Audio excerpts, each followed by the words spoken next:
보자. 이 강시 너무 좁아. 나는 짐이 많고. 우리 지난 시간에 빅뱅 과정에서 최초의 원소가 생겼죠. 제가 어느 단원이 이제 시험 범위에 정확하게 들어갈지 모르니까 지금 물화생지 파트마다 앞부분 조금씩 진행하고 있다라고 설명했잖아요. 지난 시간에 이제 우주 쪽 봤으니까 연결해서 오늘은 원소의 주기성 파트, 화학 파트 진행할게요. 우리가 빅뱅 과정에서 최초의 원소가 생겼고 수소헬륨, 원래 그 단원 뒷단원을 보면 별의 진화 과정을 보잖아요. 그러면 별 내부에서 핵융합을 통해서 원소들을 더 많이 만들었죠. 그렇게 해서 결국 지구상에 존재하는 다양한 원소가 다 생겨났네요. 원소의 정의는 물질 이루는 기본 성분. 현재까지 약 110여 종 있죠? 110여 종 또는 120여 종 이렇게 부르기도 해요.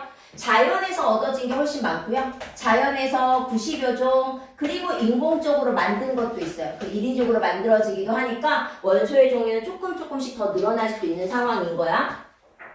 보자, 이 원소 같은 경우는 처음에 이제 등장을 했을 때 뭐 데베라이너야, 류렌지야 이런 사람들도 있었긴 하거든요. 근데 그런 사람들은 조금 제끼고 우리는 지금 원소의 주기성을 배우는 거잖아요. 규칙성을 배울 거야. 그래서 이 주기성을 기준으로 해서 만들어진 주기율표를 볼 거기 때문에 주기율표를 작성한 두 학자만 먼저 보실 겁니다. 첫 번째 학자가 누구냐면 바로 멘델리에프. 그리고 두 번째 학자가 바로 모즐리. 둘 다 주기율표라고 하는 걸 작성한 사람이에요. 하지만 멘델리에프와 모즐리는 조금 차이가 있었거든요. 보자, 우리가 지난 시간에 원자 모형을 설명하면서 가운데 누가 있었다? 그렇지, 원자핵이 있었다. 원자핵에는 다시 플러스를 띠는 누가 있었고? 그렇지, 양성자가 있었고, 전기적 성질이 존재하지 않는? 그렇지, 중성자도 있었다. 그리고 이제 주변에 마이너스를 띠고 있는 누가 있었어? 그렇지, 전자라는 놈도 있었지. 원소 원자라고 하는 건 전기적으로 어떤 상태이기 때문에? 중성 상태이기 때문에 무엇과 무엇의 수가 같아야 되냐면 양성자의 수와 전자의 수는 항상 같아야 된다라고 설명을 했었네요. 그리고 전자라는 놈은 원체 가벼워, 무거워? 가벼워. 그래서 전자라는 건 질량을 무시해도 괜찮아 라고 설명을 했어요. 질량을 무시. 결국 원자의 질량이라는 건 바로 원자핵, 즉 양성자와 중성자의 합으로 원자의 상대적 질량, 원자량이라는 거, 질량수라고 하는 걸 결정을 하거든요. 바로 멘델리에프는 그 상대적 질량을 결정, 그 원자량 순서대로 나타낸 사람.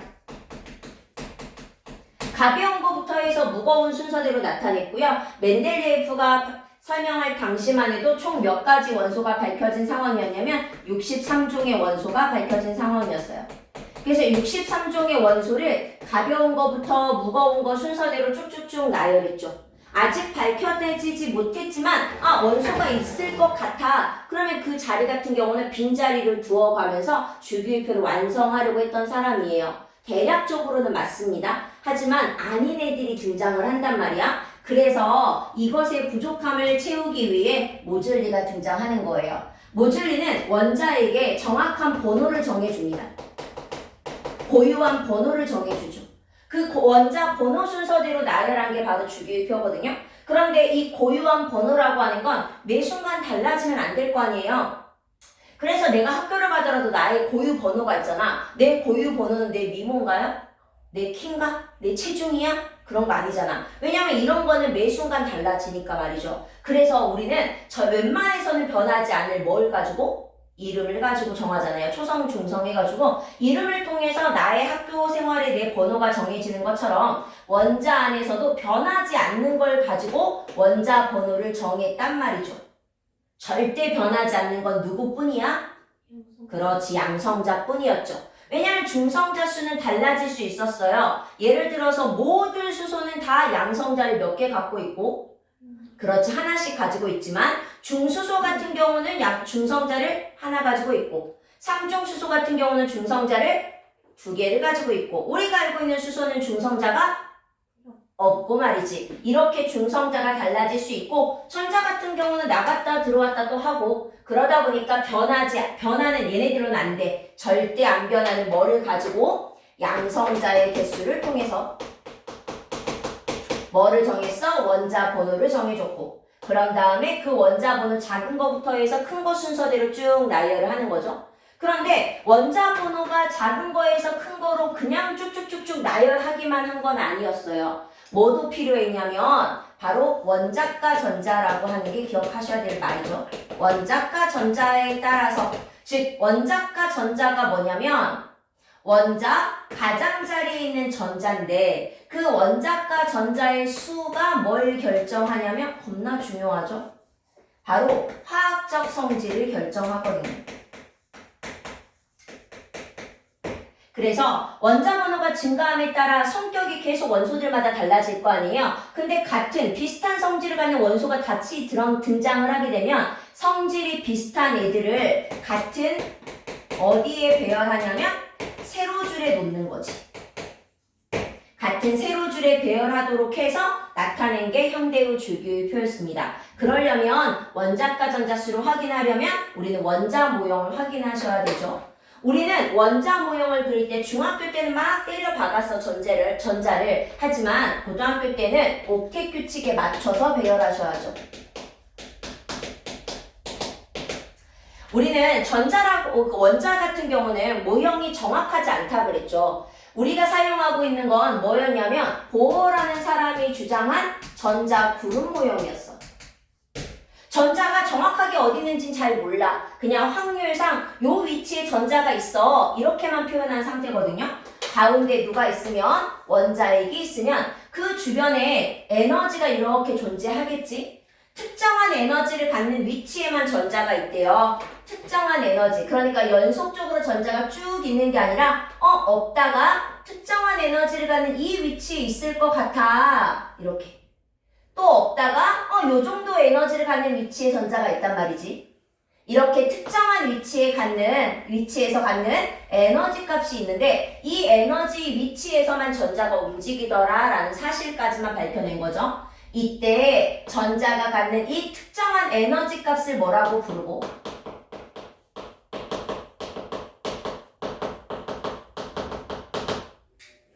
다섯 글자?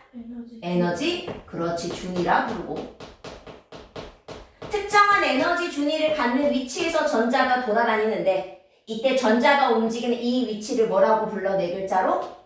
그렇지, 전자 껍질이라고 부르는 거지. 그래서 전자 껍질에만 전자가 있으면서 에너지를 흡수하게 되면 움직여, 에너지를 방출하게 되면 또 움직여. 우리 지난 시간에 여기는 에너지가 높은 껍질, 낮은 껍질? 그렇지, 에너지가 낮은 껍질. 여기가 에너지가 뭐한 껍질? 그렇지, 높은 껍질. 원자에게 가까운 껍질이 에너지 준위가 낮은 건 전자 껍질이 되고 그 다음에 원자에서 멀리 있는 게 에너지 준위가 높은 껍질이 되고 그러면 원자에게 가까이 있던 첫 번째 껍질에서 두 번째, 세 번째로 가려면 에너지를 흡수, 방출, 흡수. 그럴 때 무슨 스펙트럼을 관찰할 수 있다고? 흡수 스펙트럼을 관찰할 수 있고 가장 바깥쪽 껍질에서 안쪽으로 내려가게 되면 에너지가 낮아지는 거니까 이때는 에너지를 뭐 하게 된다? 전자가 방출해서 내려가는 거다. 그럴 때 방출 스펙트럼을 관찰할 수 있게 되고 요렇게 확인했었죠? 보자. 이때 전자 껍질에 전자가 존재하게 되는데 옥텟 규칙이라고 하는 말은 어디서 연상이 된 거냐면 옥타라는 말에서 연상을 했대요. 옥타라는 말이 8번째 을라는 뜻을 갖는다네. 그래서 전자는 기본 베이스 몇 개를 갖추려고 해? 8개를 채우려는 경향이 있어. 이게 옥텟 규칙이죠. 정확하게는요. 원래 이 n의 제곱승이라는 공식이에요. n은 전자 껍질 수고. 그러면 첫 번째 껍질이라면 여기다 2를 집어넣을 거 아니야? 그러면 계산하면 2 나오지? 그래서 첫 번째 껍질 안에는 전자를 몇 개를 채우려고 하고 2개까지만 채워요. 이렇게. 그러면 안정해지는 거야. 가장 좋아요. 그리고 두 번째 껍질은 여기다 2를 쓰는 거죠. 그러면 계산해주면 몇 개가 나오냐면 그렇지, 8개가 나오는 거죠. 그 다음에 원래는 세 번째 껍질 넣게 되면 18개가 나오는데 어차피 우리는 20번까지만 외울 거잖아. 그러니까 우리는 뭐만 외우면 되냐? 8개를 채우려고 하는 경향 2, 8, 8 채우려는 경향이 있어요 라고만 생각하시면 돼요. 이렇게 첫 번째 껍질 2개, 두 번째, 세 번째 껍질 8개를 채워놓으면 가장 이 전자 배치가 뭐하다? 안정하다. 안정해서 쭉 가라앉아. 편안해. 그래서 이런 걸 바닥 상태 이렇게 표현하는 거예요. 안정한 상태가 되는 겁니다. 그렇다면 모형을 한번 그려보실게요. 우리 주기표도 외워오기로 했었으니까 원자번호 3번 누구였네? 그렇죠. 리튬이었죠? 원자번호 3번 리튬. 원자번호 11번? 손가락 세고 있나요? 원자번호 11번? 나트륨. 원자번호 8번? 되나요? 산소. 원자번호 9번? 블루. 우리 몇 개만 볼 거야? 원자번호 2번? 헬륨. 원자번호 10번? 되나요? 네온까지 말이죠. 그럴 수 있지. 보자. 그러면 제가 지난 시간에 이거 설명했죠? 왼쪽 아래는 원자번호 양성자 수를 쓰고 왼쪽 위에는 질량수를 쓰고 오른쪽 위에는 전하량을 표시한다. 근데 제가 여기 위에다가 아무것도 안 썼다라는 건 리튬 뭐다라는 얘기죠? 그렇지, 원자라는 얘기죠. 원자라고 하는 건 언제나 정기적으로 무슨 상태라고요? 그렇지, 중성 상태예요. 지금 리튬은 양성자가 몇 개 있다는 얘기야? 3개. 그런데 위에 아무것도 없으니까 마이너스 전자도 몇 개 있어야 돼요? 3개 있어야겠죠? 그것에 따라 모형을 그리게 되면 가운데 플러스 3, 주변에 전자 3개 총 그릴 건데 첫 번째 껍질을 만들어서 전자 몇 개 채우고 그렇지, 2개 채우고 나머지 하나는 두 번째 껍질을 만들어서 몇 개를 채우면 돼요? 그렇죠, 하나를 딱 채우면 되죠. 이게 바로 중성의 원자죠. 모형 보시고 중성이 맞나요? 네. 플러스 마이너스 같으니까요. 그럼 다시 질문. 이 원자는 안정한가요? 아니죠. 어때야지 안정하다고요? 288해야 안정하다고요. 그런데 두 번째 껍질까지 만들었는데 하나를 가지고 있으니까 불안정한 상태가 되겠죠? 그리고 누구나 다 안정해지고 싶을 겁니다. 보자. 지금 가장 바깥쪽에 이제 학교에서 설명 안 할 수도 있어. 근데 나중을 위해서 그냥 봐나? 이과 갈 거지. 지금 마음은 그래 우선. 그죠? 그러면 대부분 화학은 선택을 많이 하니까 말이야. 가장 바깥쪽에 최외각에 전자가 있네요. 이걸 최외각 전자수라고 표현하죠. 가장 바깥쪽에 전자 몇 개 있네요? 그렇죠. 1개 있죠. 그리고 이렇게 표현할 수도 있죠. 원자 가장자리에 전자가 있는 거기도 하네요. 그러면 원자과 전자수도 지금 몇 개인 거죠? 1개인 원자가 되는 거예요. 하지만 아직 안정하지는 못합니다. 원자번호 11번 나트륨도 그리자면 양성자 11개 가지며 첫 번째 껍질의 전자 2개, 두 번째 껍질의 전자 8개, 그리고 세 번째 껍질을 만들어서 여기에 전자 몇 개를 채우면 하나를 채우면 중성 상태의 원자가 되죠. 최외곽에 몇 개 있어요? 1개. 원자과 전자수 몇 개 있죠? 1개 이렇게 말이에요. 중성인데 안정해요? 불안정해요? 불안정하죠. 그러면 지금 얘도 불안정하고 얘도 불안정하다면서요. 그러면 안정하게 한번 만들어 볼게요. 그럼 어떻게 하면 되냐? 두 가지 방식이죠. 288만 만족하면 되잖아요. 여기에 있는 원자과 전자, 즉 최외곽에 있는 전자 하나를 버려서 그 첫 번째 껍질까지나 아니면 두 번째 껍질까지만 안정을 시켜주는 방법이 있고 아니면 7개를 채워서 그냥 8개를 채우는 방법도 있겠네. 근데 뭐가 편하겠다? 그렇지, 하나 버리는 게 편하겠죠. 그렇게 되면 더 이상 중성이 아니죠. 하나를 버리게 되면 플러스는 3개, 하지만 마이너스는 몇 개 남아요? 2개만 남네요. 그러면 상대적으로 누가 많아졌어? 플러스. 전자를 잃게 되면 상대적으로 플러스가 많아졌기 때문에 이걸 뭐라고 표현하냐면 Li 플러스라고 표시를 주는 거죠. 언제나 과학에서 일은 생략하니까요. 상대적으로 플러스가 하나 더 많아졌어요 라고 합니다. 읽어주시면 무슨, 어떻게 읽어요? 리튬, 이온 이렇게 읽으면 되죠. 마찬가지예요. 나트륨도 최외곽이 전자 하나. 그럼 뭐 하면 좋겠네? 버리는 게 좋겠죠. 그러면 플러스 개수는 11개로 유지가 되지만 마이너스는 몇 개만 남아? 10개만 남아서 이번에도 상대적으로 누가 많아졌겠네요? 플러스가 많아졌겠죠. 몇 개나요? 하나가요. 그러면 Na 플러스가 됩니다. 읽어주시면요. 나트륨 이온이 되는 거죠. 오케이. 이렇게 전자를 잃어서 버려서 이온이 되는 애들은, 즉 양이온이 되는 애들은 뒤에 이온이라는 말만 붙여서 읽어주시면 끝나는 거였어. 그리고 얘네 둘은 최외곽, 가장 바깥쪽에 있는 전자가 하나하나 같다 보니까 둘 다 어때? 일가의 양이온이 되는 성향이 똑같았던 거지. 이런 게 화학적 성질이 비슷하다라는 의미 중에 하나인 거예요. 그래서 같은 양이온을 만들었네? 그러면 얘네들은 어때야 돼? 같은 세로줄에 오도록 해줘야 되는 거예요. 우리는 이렇게 같은 세로줄에 오는 원소들을 뭐라고 하냐면 뭐가 같다? 족이 같다라고 부르는 거죠. 그쵸? 그래서 무슨 원소? 동족 원소 이렇게 부릅니다. 지금 리튬과 나트륨은 같은 족, 동족 원소가 되네요. 같은 족은 세로줄이 같다는 거예요. 예를 들자면 이런 거죠. 우리 할아버지, 할머니, 엄마, 아빠, 나, 그 다음 내가 자식은 내 자식까지 이르기에 유전자를 검사해보면 유전자가 99.98%가 일치하잖아요. 그러니까 생김새라든지 성격이라든지 유사하단 말이죠. 이렇게 계속 내려오는 거죠. 가족이니까요. 성격이 비슷해, 모양이 비슷해. 가족은 이렇게 족은 위아래 같은 세로줄에 배열되도록 위치해야 한다는 얘기입니다. 오케이? 그런데 지금 보시면 리튬하고 나트륨만 마저 볼게요. 원자핵 주변의 전자 껍질수를 살펴보면 이 리튬이라고 하는 원자는 전자 껍질수 몇 개 있어요? 2개 있죠. 원자일 때 말이에요. 우리는 이 전자 껍질수로 뭘 결정하냐면 둘 다 아시잖아요.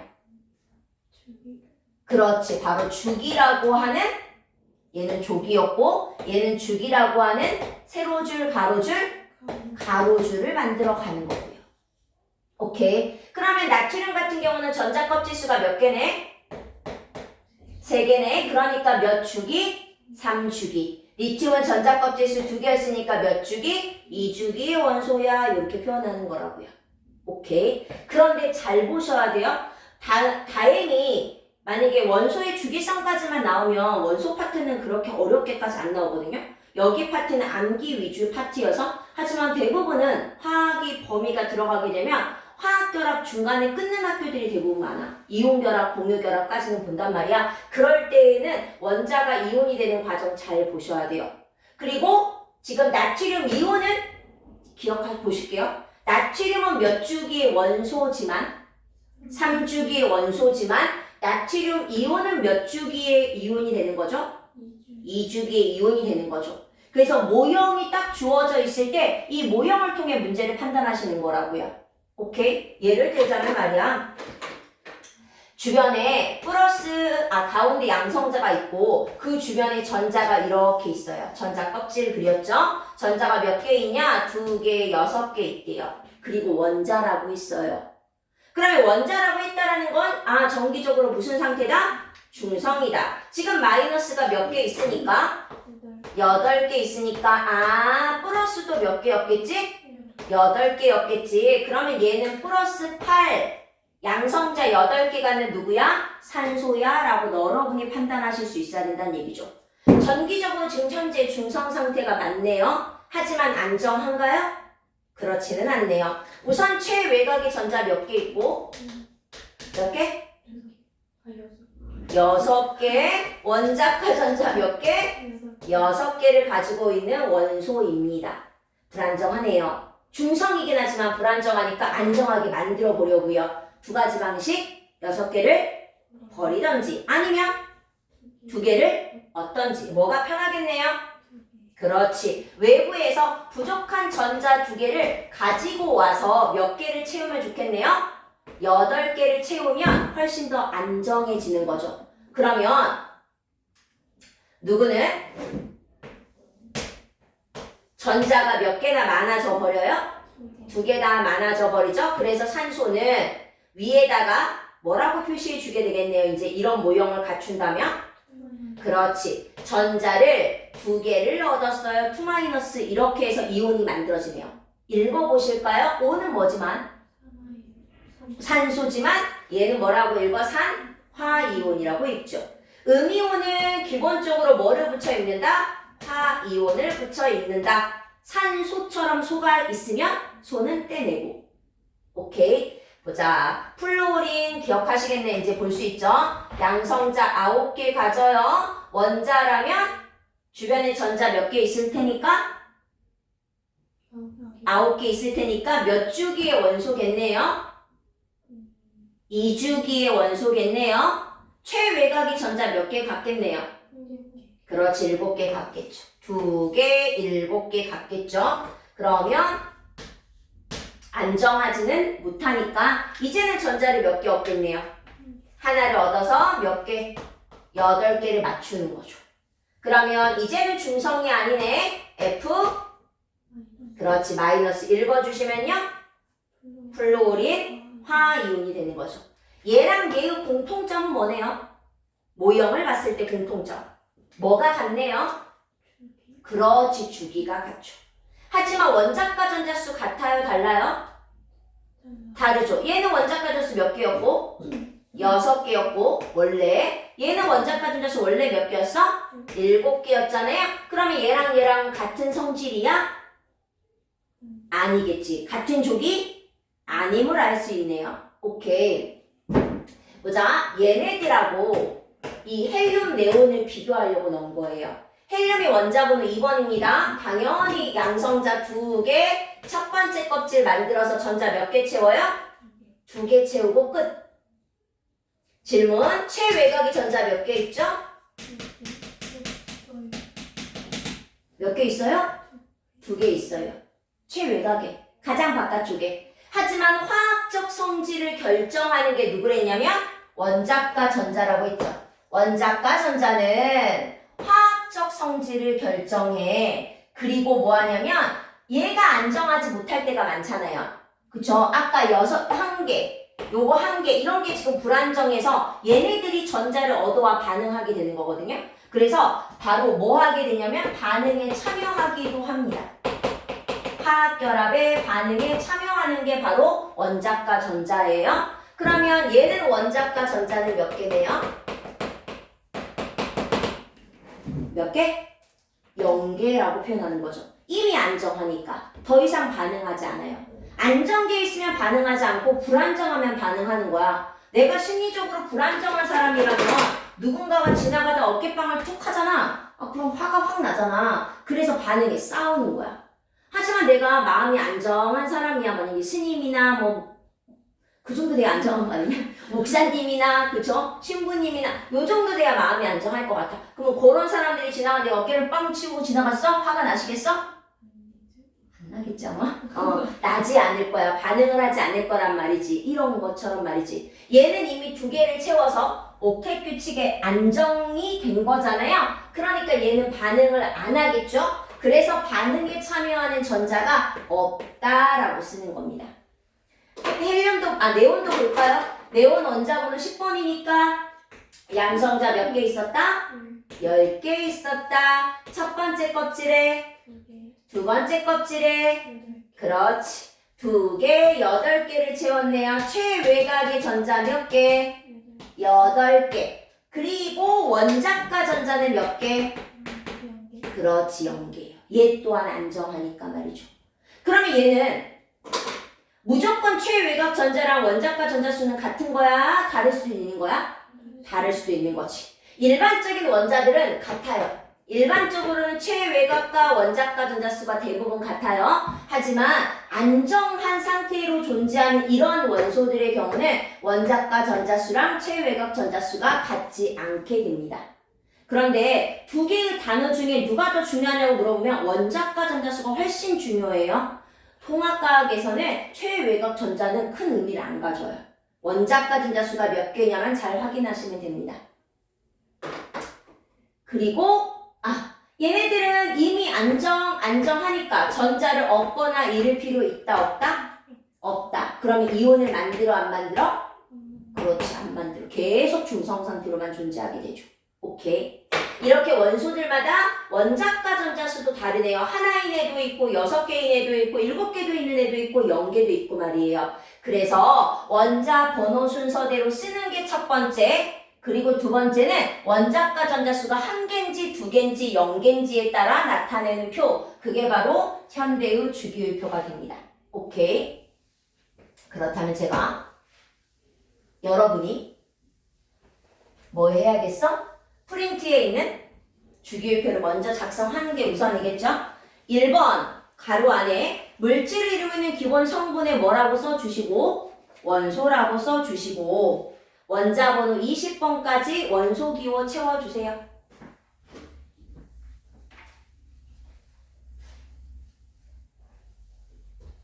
다 채우고 나서 칠판 확인하시면 돼요.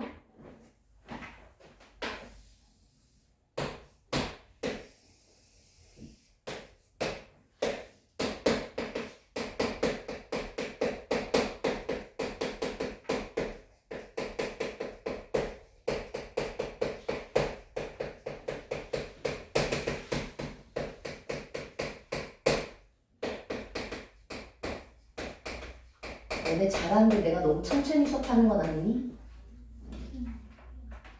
너무 천천히가? 괜찮아? 너무 천천히는 얘기해. 내 진도가 이제 확장되면 좀 더 속도 높일 건데 지금 잘 모르겠어서. 다 썼지? 요렇게 말이죠. 보자. 아까도 얘기했지만 족이라고 하는 거는 뭐다? 뭐가 가족이야? 성질이 비슷한 애들이 가족이죠. 성질이 비슷하기 위해서는 뭐가 같아야 돼? 원자과 전자수가 같아야 되죠. 지금 족은 1족에서 시작해서 총 18족까지 있지만 우리 실제 주기율표는 이렇게 크고 복잡하지. 그런데 우리는 20번까지만 외우다 보니까 요걸 압축해서 위쪽만 살짝 보다 보니까 이렇게 해서 단주기율표라고 하는 게 형성이 된 거죠. 이때 원자과 전자수는요, 족의 끝번호입니다. 1족이면 당연히 하나, 2족이면 2개. 문제 풀 때 주의하셔야 돼요. 13개라면 3족이 아니라 13족이라는 사실.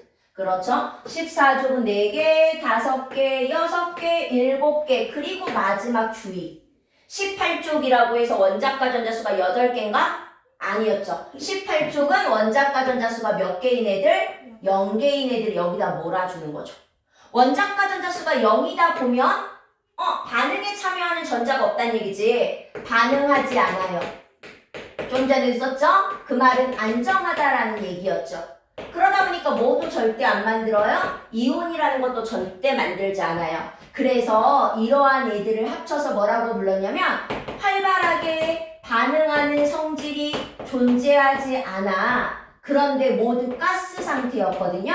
그래서 비활성 기체라고 부르는 애들을 오른쪽 끄트머리에 넣는 거죠. 분명 원자 번호는 1번부터 시작해서 뭐 110번까지 쭉쭉쭉 나갈 텐데 그냥 옆으로 쭉 다 쓰는 것이 아니라 원자과 전자수가 하나인 애들은 무조건 다시 원점으로 돌아오도록 배열한다는 얘기예요. 그리고 뭐가 있네요? 주기가 보이잖아요. 바로 가로줄이 주기였죠. 이 주기는 아까 원자의 전자 배치에서 누구로 결정하는 거? 원자의 주변에 그렇지, 전자 껍질수로 결정하는 거. 실질적으로는 7번째 껍질까지 존재하지만 우리는 이제 단주기율표니까 4주기까지만 유념하고 공부하는 거죠. 화학 파트는 예외가 꼭 있거든요. 모든 영역에서 조금 이론을 배울 때마다 그 예외를 기억하냐 못하냐의 싸움이에요. 기본 베이스 또는 예외까지 다 외워졌을 거야. 근데 알지? 알고 있는 거랑 문제 풀 때 빼내는 건 다르거든. 그러니까 문제 풀 때 항상 모든 문제 예외 있었나 없었나 요것만 잘 하면 돼. 그러면 여기 파트는 어렵지 않아요. 보자. 가장 가벼운 원자번호 1번 수소부터 시작해서 지난 시간에 외워오기로 했었으니까 수헬, 리베, 붕탄, 질산, 플랫, 남아, 알규, 남아, 알지, 펩시, 콜라, 마셔서 크카 이렇게 말이지. 대문자, 소문자 맞춰서. 그런데 제가 2개 더 외우자 그랬는데 하고 아이오딘하고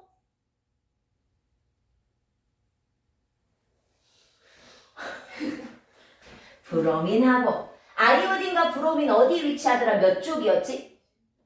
그렇지 17쪽. 플루오린 염소 그 밑에 35번 브로민이 존재하고 그 아래쪽에 53번 아이오딘이 존재하고 근다고 해서 원자번호 외울 필요는 없어? 얘네들은 원자번호 안 중요하고 요네 밑에 있어요. 플루오린 염소와 함께 동족이에요까지만 기억하면 되는 거지. 보자. 지금부터 얘네를 나눌 거예요. 비슷한 성질을 나타내는 애들끼리 크게 두 그룹. 중금속도 있는데 어차피 여기선 안 물어볼 거야. 그러니까 그냥 금속, 비금속으로만 나누시면 되거든요. 어떻게 나눌 거냐면 배알로 가릴게요. 배알로 사선으로 이렇게 가르세요. 그리고 언제나 수소 예외 절대 놓치면 안 돼요. 문제 풀이할 때 꼭 1주기부터 제시하는 거 아니에요? 그죠? 표가 제시될 때 2주기부터 제시될 때도 있고 1주기부터 제시될 때도 있으니까 항상 문제 꼼꼼하게 잘 읽고 푸셔야 되고요. 수소 예외였다라는 거 절대 놓치시면 안 되고요. 그리고 주기율표상에서 이렇게 되어 있는 게 뭐냐? 금속 원소였죠. 금속성 원소, 같은 원소들, 비슷한 성질을 갖는 애들. 그리고 이제 여기 오른쪽 편에 누가 있는 거야? 반대 비금속 원소들이 존재하죠. 그러면 지금부터 금속과 이제 비금속의 특징을 쭉 나열해 볼 건데 먼저 첫 번째 생각하시면 되죠. 금속이니까 이런 거. 상온에서 주로 무슨 상태다?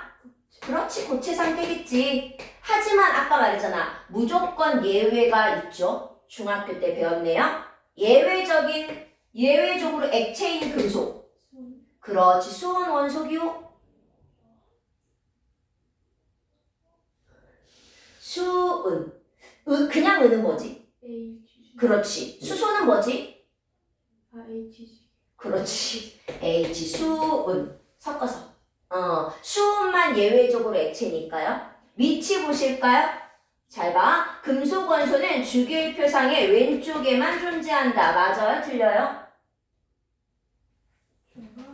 그렇지. 실제로는 요거잖아요. 실제로는 요 파란색이 다 금속이잖아요. 그래서 왼쪽에만 존재하는 게 아니라 왼쪽과 어디에 존재해요? 가운데 존재하죠. 왜냐면 금속 원소가 훨씬 많으니까 말이에요. 보자. 그리고 세 번째. 당연히 고체는 고체인데 금속이다 보니까 광택이 있어요? 없어요? 있어요. 반짝거리죠. 광택이 있어요. 다양한 색깔의 광택들이 존재할 테고 네 번째. 힘을 주게 되면 부서져요? 변형돼요? 그렇지, 변형되죠. 알루미늄 덩어리를 준비해서 탕탕탕탕 힘을 주면 알루미늄 호일, 은박지가 되고 힘을 줘서 길게 뽑으면 구리 도선이 되잖아요. 그쵸? 이런 것처럼 힘을 주면 부서지는 게 아니라 변형이 될 거예요. 그리고 다섯 번째. 열, 전기 일반적으로 잘 통해요? 안 통해요? 그렇지. 열과 전기 전도성이라고 표현하죠. 열 전도성, 전기 전도성이 좋아요. 구리선 떠올리면 되죠. 마지막 여섯 번째. 대부분 원자과 전자수가 보시면 4를 기준으로 해서 그쵸? 원자과 전자수는 어차피 1부터 8까지 존재하는 거니까 4보다 작은 애들이 주로 많단 말이야. 그러니까 전자를 버리는 게 좋겠니? 얻는 게 좋겠니? 버리는 게 좋은 애들이야? 그러면 전자를 잃을 테니까 양이온, 음이온? 그렇지, 주로 양이온이 되는 애들이겠죠. 전자를 잃고 말이에요. 그렇다면 비금속은 상온에서 어떤 상태죠?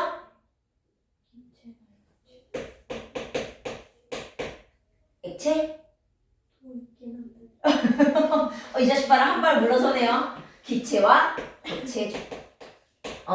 금속이 고체니까 비금속은 다른 거 이렇게 생각하기 쉽지만 기본적으로 고체 기체입니다. 탄소 고체잖아요. 그쵸? 황가루 고체잖아요. 그리고 플루오린이나 산소나 염소 다 누구예요? 가스 기체잖아요. 그래서 대부분 기체 고체인데 여기도 예외적으로 리퀴드 액체가 존재하죠. 여기 있어요. 칠판 안에. 그렇지, 브로민입니다. 브로민이라고 하는 액체, 아이오딘은 보라색 고체, 승화성 물질. 이렇게 브로민이 예외적으로 액체. 두 번째, 주기율표의 어느 쪽에 있다? 그렇지, 오른쪽에 있다.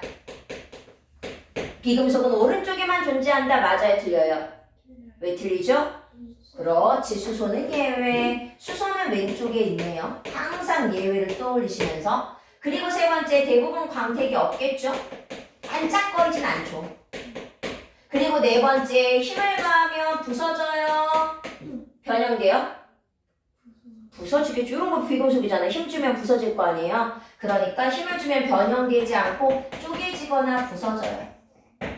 다섯 번째, 열, 전기 잘 통해요? 일반적으로 잘 안 통해요? 잘 안 통하죠. 하지만 예외가 있어요. 여러분 여러분 책상에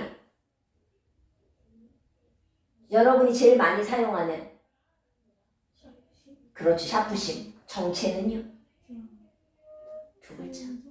탄소로 이루어진 그 수많은 물질 중에서 뭐라고 부르죠? 상식이 없어 뭐라고 하지 않아?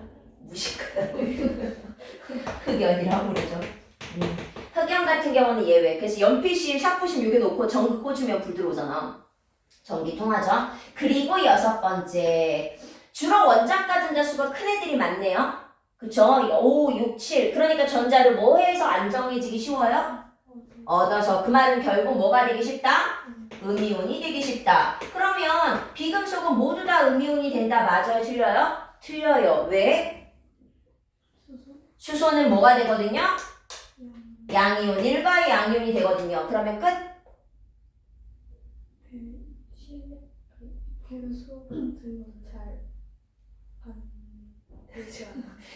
자신감이 없죠. 그렇긴 한데 왜냐면 어차피 얻고 잃는 개수가 똑같으니까 상황에 따라 좀 달라지긴 해요. 아예 아닌 게 있어. 아예 음이온이 안 되는 애. 비금속이어도. 수소는 아예 무조건 플러스니까 안 돼. 그리고 또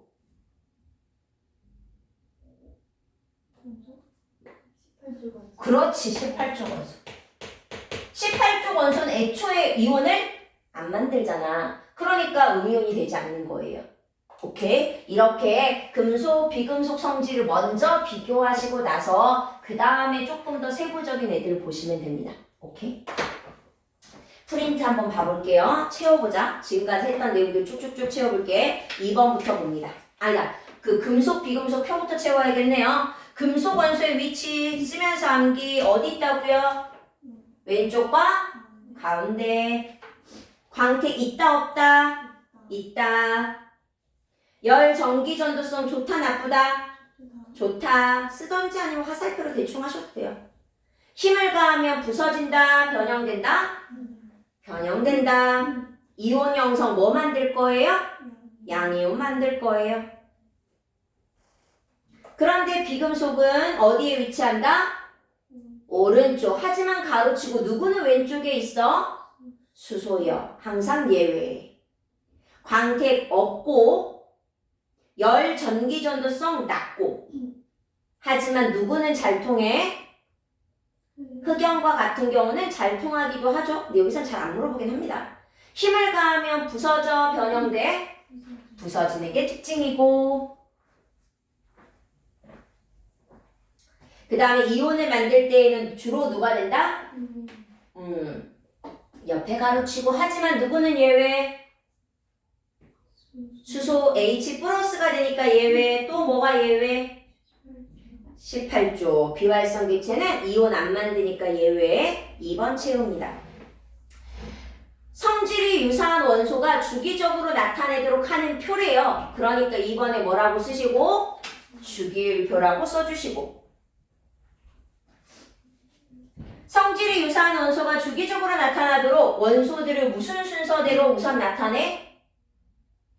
가장 기본이 되는 건 누구 순서? 원자 번호 순서가 가장 먼저죠. 원자 번호 순서대로 나타낼 거야. 그죠? 1번부터 해서 110번까지 쭉쭉쭉쭉 쓰잖아요. 근데 1번 수소는 여기 쓰고 헬륨은 옆에 쓴 게 아니라 여기 썼단 말이야. 왜냐면 원자과 전자수가 0이니까. 그 다음에 다음에 나머지도. 그 다음에 3, 4, 5, 6, 7, 8, 9, 10으로 들어가는데 원자과 전자수가 1, 2, 3, 4, 5, 6, 7, 0. 그 다음에 다시 얼마가 돼? 나트륨이 다시 2이 되니까 돌아오는 거잖아. 그래서 원자 번호가 작은 것부터 쭉쭉쭉 써나가는데 원자과 전자수가 1, 2, 3, 4, 5, 6, 7, 0 다시 1, 2, 3, 4, 5, 6, 7, 0이 반복되도록 쓰는 거죠. 그러니까 화학적 성질을 기준으로 한다. 즉 원자과 전자수를 기준으로 한다. 같은 말이 되겠지. 이해하셨죠? 그렇게 하다 보면 동그라미 1번 가로줄이 등장한대요. 가로줄 뭐라고 부르지? 그렇지, 주기. 1주기부터 총 몇 주기까지 있었어? 7주기까지 있었어. 다시 한번 주기 뭘로 결정하는 거라고? 그렇지, 전자 껍질수. 동그라미 2번 세로줄 뭐라 부르지? 족. 1쪽부터 몇 쪽까지 있었어 총? 그렇지, 18쪽까지 있었어. 원소를 방금 전에 말했던 것처럼 원자 번호 순서대로 나열하다가 화학적 성질이 유사한 원소, 즉 원자과 전자수가 같은 원소가 같은 가로줄, 세로줄에 오도록 배열한다. 다시 한번 화살표. 같은 족 원소들은 뭐가 유사하다? 그렇지, 화학적 성질이 유사하다. 원자과 전자수가 같아서. 원자의 전자 배치를 볼 겁니다. 그림 한번 확인하시고 첫 번째 껍질, 두 번째 껍질 이렇게도 부르지만 KLMN 이렇게 부르기도 해요. 껍질에 대해서. 원자는 A, 원자 핵과 그 주변에 전자로 이루어지고 A 원자핵은 다시 양성자와 중성자가 있었고 동그라미 2번 원자는 끝에부터 적을게요. 정기적으로 뭐다? 중성이다 쓰시면 되죠. 왜 원자는 전기적으로 중성이냐면 가로 안 두 가지 쓰면 되죠. 누구랑 누가 같아서? 그렇지, 양성자 수와 전자수가 같아서요. 원자 번호는 뭘로 정한다고요? 그렇지, 그러면 원자 번호는 양성자 수와 같고 원자는 중성이래요. 그러면 무슨 수랑도 같겠네? 중성이니까? 그렇지, 전자수랑도 같겠죠.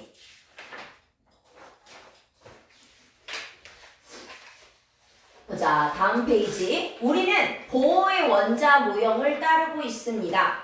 이때 옆에 먼저 두 번째 가로 먼저 채울 거야. 전자가 위치하는 특정한 에너지 준위를 갖는 궤도를 맨 앞에 전자 껍질이라 부르죠. 뒤진다. 동그라미 2번. 전자는 원자핵과 가까운. 그렇지, 가까운 껍질부터 채우세요. 그 말은 에너지 준위가 높은, 낮은. 그렇지, 낮은 것부터 채워주세요. 즉 에너지 준위가 가장 낮았던 첫 번째 껍질에는 몇 개를 채우고 2개, 두 번째부터는 몇 개를 채워? 8개를 채워갈게요. 4번 옆에 거부터 읽을게요. 원자의 전자 배치에서 그냥 가장 바깥 껍질에 있는 전자, 그러면 뭐라고 불러도 돼? 거기 등호 표시 있는 데다가. 그렇지, 최외곽 전자라고 써도 괜찮거든. 그런데 그 말이 더 있잖아. 성질을 결정하며 결합에 참여한다라고 했기 때문에 4번에 있는 첫 번째 가로는 뭐라고 써야 돼? 원자과 전자라고 써야 하는 거예요. 최외곽 전자수랑 원자과 전자수는 일반적으로 같지만 무조건 같은 건 아니었어요. 보자, 박스 안에. 원자가 가장 낮은 에너지를 가지고 있어. 안정해. 그러면 가라앉은 거잖아. 차분해. 바닥 상태라 부르고. 근데 이것보다 더 높은 에너지를 갖고 있으면 이렇게 에너지가 높으면 살짝 위로 올라가잖아. 저 사람이 에너지가 조금 과해 보여. 저 사람 기분이 뭐해 보여? 퀴즈야. 그렇지, 들떠 보여. 들뜬 상태라고 부르는 거야. 혹시 한 번은 잘 못 맞추는데 애들만 막 난리야. 흥분했어요. 뭐 했어요. 막 기분이 그죠? 들떴다라고 표현하죠. 전자가 낮은 에너지 준위에서 높은 에너지 준위로 가려면 당연히 에너지를 흡수 방출 흡수. 높은 데서 낮은 데로 가려면 에너지를 뭐해? 방출. 그렇다면 우리는 밑에 있는 표를 채워볼 거야. 왜냐면 문제는 그림이 그려져 있고 그걸 판단하는 문제들이 제법 많아요. 그래서 우리가 그려봐야지 판단도 할 거 아니야. 그래서 채워볼 건데 여기 우선 가로 안에는 여기 산소라고 했으니까 산소, 그죠? 수소라고 적혀 있으니까 수소 원소 기호들 쭉쭉쭉. 이온이라고 돼 있으면 이온식까지 우선 파란색 칸은 먼저 채워주세요. 원소 기호나 이온식을 채우세요. 밑에 칸까지. 밑에 칸까지.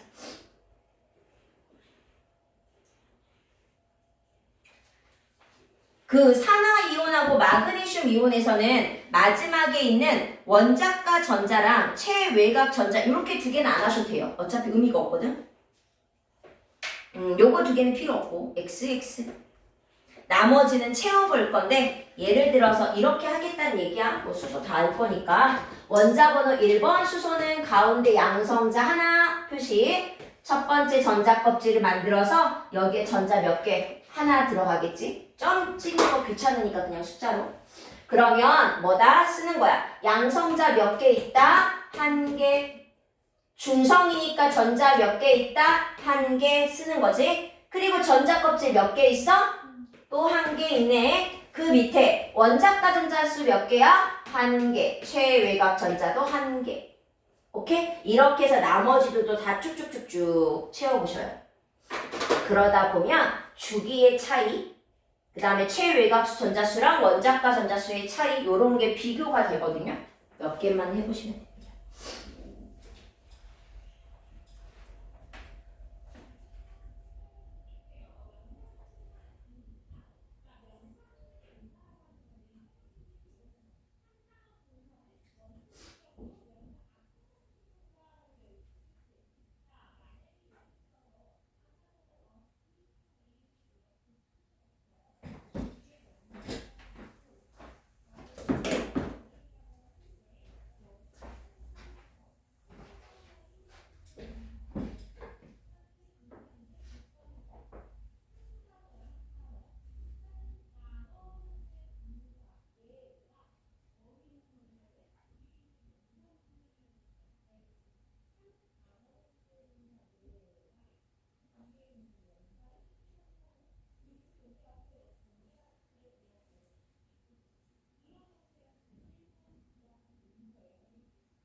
경우는 원자번호 6번이니까 2개, 4개 그리면 되고 그러면 양성자수 6개, 전자수 6개, 전자껍질 2개, 원자가 전자수 최외곽 둘 다 4개, 4개.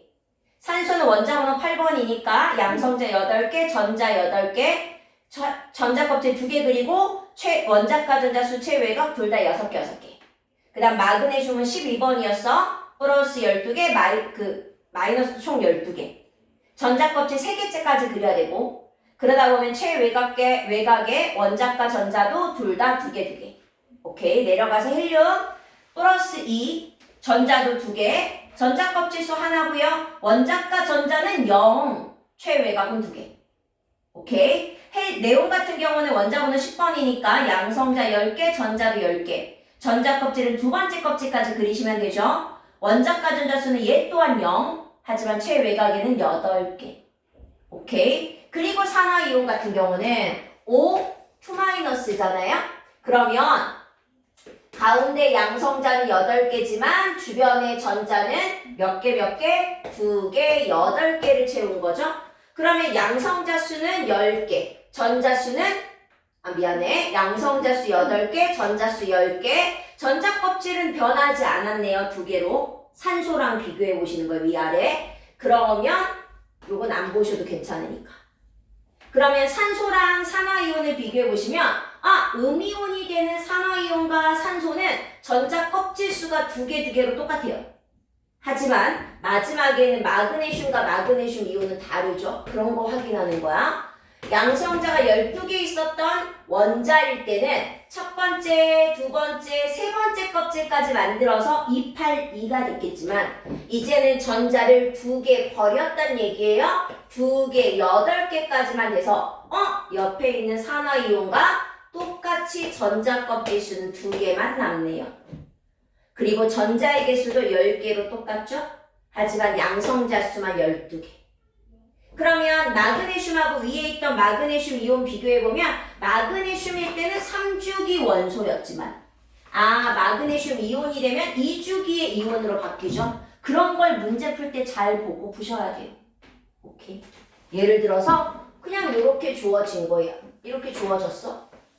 이렇게. 얘가 뭔지 이렇게 설명은 안 했단 말이야. 근데 이제 우린 누군지는 알지. 근데 얘는 물어봐. 얘는 3주기의 원소였다. 원소다.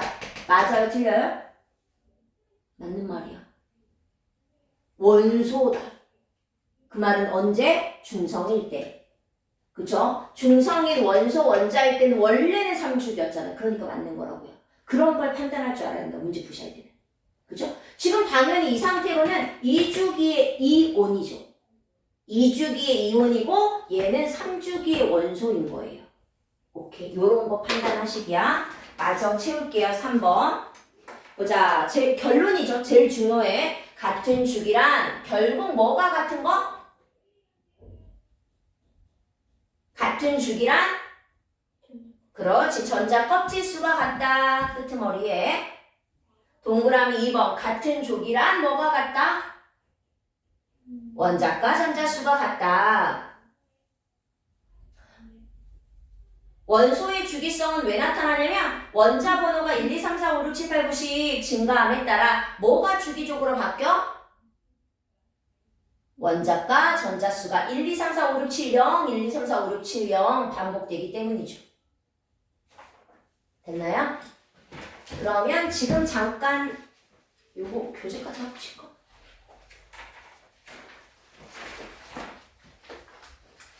지금 요 교재까지는 일단 쉬었다가 지금 복습 삼아서 조금 머리 좀 식혔다가